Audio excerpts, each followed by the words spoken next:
नमस्कार दोस्तों, आज मैं आप लोगों के लिए उषा गुप्ता जी की एक बहुत ही सुंदर रचना लेके आई हूँ जिसका शीर्षक है कामकाजी बहू।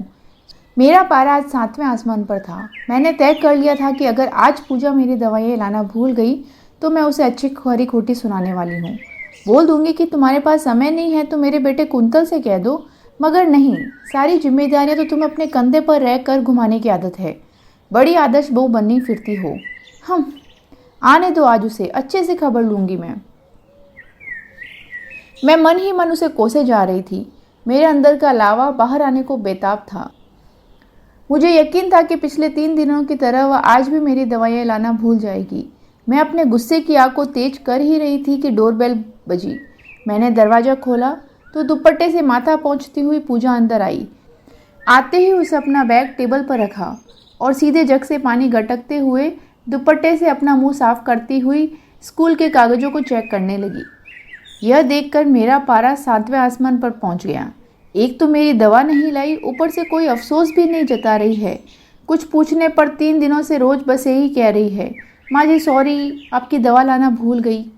मैं अपने मुंह से उसके लिए बड़े बड़े ताने रूपी वाक्य निकालने ही वाली थी कि पूजा का फ़ोन बज उठा। पूजा ने स्कूल के कागज चेक करते हुए फ़ोन को लाउड स्पीकर पर लगा दिया। हेलो पूजा, ये सब क्या है? अभी मेरे पास तुम्हारी क्लास के एक बच्चे के पेरेंट्स बैठे हैं। उनका कहना है कि उनका बच्चा अपना लंच कभी पूरा नहीं करता और 2 अन्य बच्चों की भी शिकायतें हैं कि उनकी नोटबुक अच्छे से चेक नहीं होती। आगे से तुम इन सारी बातों का अच्छे से ध्यान रखना, ऐसा आगे से नहीं होना चाहिए।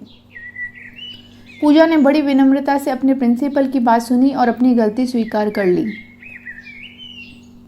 मेरी बहू को कोई इस तरह से डांटे, ये मुझे बर्दाश्त नहीं था।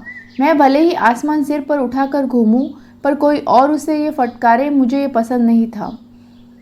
अरे ऐसे भी कोई बोलता है क्या? टीचर हो तुम उसकी, कोई काम वाली बाई नहीं। बड़ी आई डांटने वाली। जरा मुझसे तो बात कराओ अपनी प्रिंसिपल की, अच्छे से खबर लेती हूँ उसकी मैंने पूरे रौब से पूजा से ये बात कही। पूजा मेरी बात पर हंस पड़ी।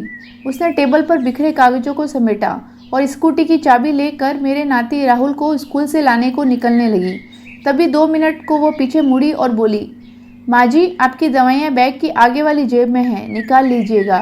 मैं भी राहुल को लेकर आई। मैं उसकी भागम भाग वाली ज़िंदगी को रोज़ देखती थी, फिर भी उसे समझ नहीं पाई।